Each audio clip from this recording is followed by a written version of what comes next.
샬롬! 여러분 요즘에 감사하며 살고 계십니까? 오늘 감사에 대한 이야기를 좀 해봤으면 좋겠어요. 감사하라 그러는데 나는 감사하며 살고 있는가? 왜 감사가 되지 않는가? 응답받지 못해서? 응답을 받아도 이 감사가 쉽지 않을 수 있습니다. 이 누가복음 17장 11절에 19절에 보면은요, 응답받았던 10명의 문둥병자 이야기가 나옵니다. 그 중에 예수님께 와서 감사한, 심지어 문둥병을 치료받았음에도 불구하고 예수님께 찾아와서 감사한 사람은 한 명뿐이 없었다, 이런 얘기가 나와요. 예수께서 예루살렘으로 가실 때 사마리아와 갈릴리 사이로 지나가시다가 한 마을에 들어가시니 나병 환자 10명이 예수를 만나 멀리 서서 소리를 높여 이르되 예수 선생님이여 우리를 불쌍히 여기소서 하거늘 보시고 이르시되 가서 제사장들에게 너희 몸을 보이라 하셨더니 그들이 가다가 깨끗함을 받으니라. 그 중에 한 사람이 자기가 나은 것을 보고 큰 소리로 하나님께 영광을 돌리며 돌아와 예수의 발 아래 엎드려 감사하니 그는 사마리아 사람이라. 예수께서 대답하여 이르시되 10사람이 다 깨끗함을 받지 아니하였느냐? 그 9은 어디 있느냐? 이 이방인 외에는 하나님께 영광을 돌리러 돌아온 자가 없느냐 하시고 그에게 이르시되 일어나 가라 내 믿음이 너를 구원하였느니라 하시더라 그랬어요. 심지어 10명이 응답을 받아도 그 중에 한 명만. 감사는 어디에 있는 것일까? 감사한다. 좋은 일이 일어나면 감사하겠죠. 근데 좋은 일이 일어나도 그것이 분명 하나님의 응답이다, 하나님이 하신 일이다, 예수님이 해주신 일이다 라는 확신이 있어야 감사하겠죠. 그렇기 때문에 우리에게서 어떤 좋은 일이 일어날 때 그것이 하나님이 행하신 일이라는 것을 믿는 믿음이 있어야 감사할 수 있습니다. 그냥 우연이다, 혹은 어떤 사람 덕이다, 혹은 내가 잘나서다, 이런 거 감사하겠습니까? 감사를 해도 형식적인 감사, 가짜 감사죠.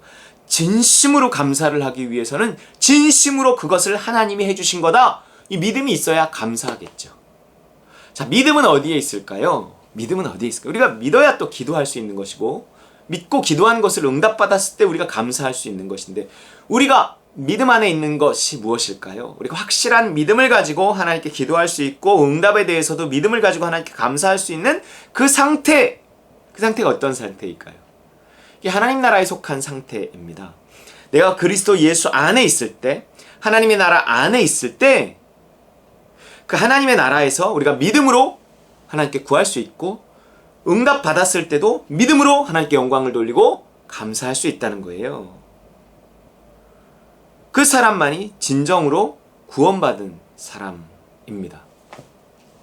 그렇기 때문에 내가 응답받기 위해서도 하나님 나라에 속해 있어야 되고 감사하기 위해서도 하나님 나라에 속해 있어야 한다 하는 거예요. 하나님 나라 안에 있다, 이제 그리스도 예수 안에 있다는 거죠. 그리스도 예수님의 뜻 안에, 그분이 주시는 믿음 안에 거할 때, 따를 때 무엇을 누리냐면 하나님의 사랑을 누리는데, 그 따름과 누림이 있는 곳이 하나님의 나라입니다. 믿음을 따르며 하나님의 사랑을 누리는 곳, 하나님의 나라, 그리스도 예수 안에 있는 거예요. 그리스도 예수 안에 있을 때 믿음으로 기도할 수 있고 응답 받았을 때 하나님이 응답해 주신 것임을 깨닫고 하나님께 감사할 수 있다 하는 것입니다. 그리고 이렇게 생각해 볼 수 있어요. 내가 하나님의 나라 안에 있어야 범사에 감사할 수 있습니다. 하나님이 주신 것을 하나님이 주셨다고 깨닫는 건데, 우리의 범사에 감사하라 그러잖아요. 우리의 일상 속에서도 감사할 수 있는 것은 우리의 일상 속에서 이 모든 것이 다 하나님이 주신 것임을 내가 느낄 수 있어야 일상 속에서 감사할 수 있는 것입니다. 그냥 똑같은 하루를 살아가도 누구는 그냥 지루한 하루, 그냥 똑같은 하루 이럴 수 있지만, 똑같은 하루를 살아가도요 하나님의 은혜 가운데 살았던 하루, 감사하는 하루, 이렇게 될 수 있다. 하나님 참 감사합니다. 그러니까 별거 아닌데도 그냥 다 감사할 수 있다는 거예요. 그냥 일상적인 하루를 살았는데도 그 일상에 대해서도 감사할 수 있다는 거예요.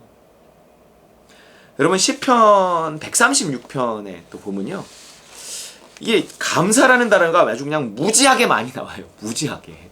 예. 보세요. 시편 136편 여호와께 1절 여호와께 감사하라 그는 선하시며 그 인자하심이 영원함이로다. 내가 하나님께 감사해야 하는데 그 인자하심 때문에 감사해야 한다는 거예요. 그 인자하심이 영원하거든요. 인자하심이 뭐예요? 이 사랑이에요. 사랑. 하나님의 사랑 때문에 내가 감사할 수 있다는 거예요. 내가 하나님의 사랑을 느낄 때 감사할 수 있다는 거예요. 내가 하나님 나라에 속해서 내가 믿음을 따라 순종할 때 하나님의 사랑이 부어져요. 그 사랑을 통해 하나님께 감사할 수 있다는 거예요. 그런데 그 사랑은 그냥 내적으로도 부어질 수 있지만 우리 삶에서 일어나는 많은 것들 속에서 내가 하나님의 사랑을 느낄 수 있다는 거예요. 아주 특별한 사건을 통해서 나를 정말 어디 힘든 데서 건져내시는 아주 확실한 사건을 통해서도 하나님의 사랑을 느끼며 감사할 수 있지만요. 일상 속에서 감사할 수 있어요. 따뜻한 햇살, 요즘같이 아주 예쁜 구름, 맑은 날씨 이런 속에서도 감사할 수 있고요. 특별히 내가 범사의 여호와 인정하고 믿음을 따라 순종하는 속에서 정말 크고 작은 감사가, 왜냐면 내가 범사의 여호와 인정하고 순종하면은요 그 작은 일들 속에서 하나님의 응답을 내가 느끼거든요. 다른 사람을 모르는 그 응답이에요. 그걸 통해서 내가 하나님께 감사할 수 있어요. 범사에 감사할 수 있는 것입니다. 2절 신들 중에 뛰어난 하나님께 감사하라 그 인자하심이 영원함이로다. 여러분, 하나님의 사랑을 받아야 내가 감사할 수 있습니다. 내가 하나님의 사랑을 느껴야 감사할 수 있어요. 하나님의 나라는 하나님의 사랑이 있는 곳이에요. 내가 그 하나님의 나라에서 하나님의 사랑을 받을 때 그분의 통치에 순종하고 믿음을 따라 순종함으로 크고 작은 일들 속에서 하나님의 사랑을 느끼며 하나님 감사합니다. 정말 감사합니다. 정말 별거 아닌 것 같은데 하나님의 세심한 손길이 거기에 있거든요. 그 감사할 수 있는 거예요. 정말 어디 가서 말하기도 조금 그런 정말 하나님의 어떤 그 편애, 하나님이 나를 사랑하시고 나를 챙겨주시는 그런 거를 느끼면서 나와 하나님 사이에서의 그 연애질, 나와 하나님 사이에서의 그 기쁨과 감사가 정말 이건 누구한테 말하기도 그런 아주 내가 느끼는 그 소소한 감사들이 있다는 거예요. 내가 하나님 나라에 속해 있지 않으면 아무리 큰 일을 하나님이 해줘도요, 거기서 감사가 꼭 나오는 건 아니에요. 우연 아닌가 이거? 이런 생각이 들면 어떻게 진심으로 감사를 하겠어요. 내가 하나님 나라에 속해 있으면요, 그리스도 예수 안에 있으면요, 감사가 나옵니다. 평범한 일, 별거 아닌 일에 그분의 사랑이 있거든요. 주들 중에 뛰어난 주께 감사하라 그 인자하심이 영원함이로다. 홀로 큰 기이한 일들을 행하시는 이에게 감사하라 그 인자하심이 영원함이로다. 지혜로 하늘을 지으신 이에게 감사하라 그 인자하심이 영원함이로다.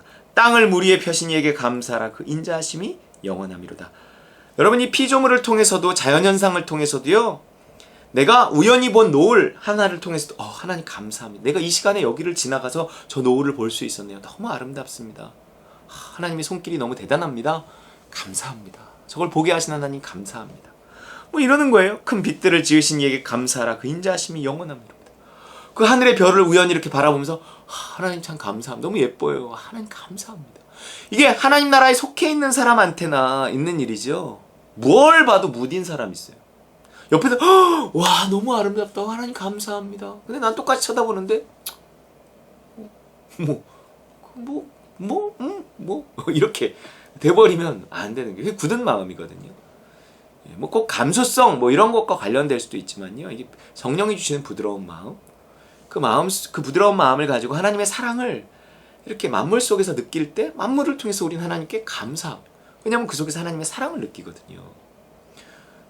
그분의 나를 사랑한다는 그분의 고백이 이렇게 범사에 느껴질 수 있어야 합니다. 해로 낮을 주관하게 하신 이에게 감사하라 그 인자하심이 영원함이로다. 달과 별들로 밤을 주관하게 하신 이에게 감사하라 그 인자하심이 영원함이로다. 이거 당연한 거 아니에요? 낮에 해 떠 있는 거 당연하고 밤에 별 있는 거 당연하고. 근데 모든 걸 그냥 당연하다고 생각하면 해롭지 않고요, 감사할 수 없습니다.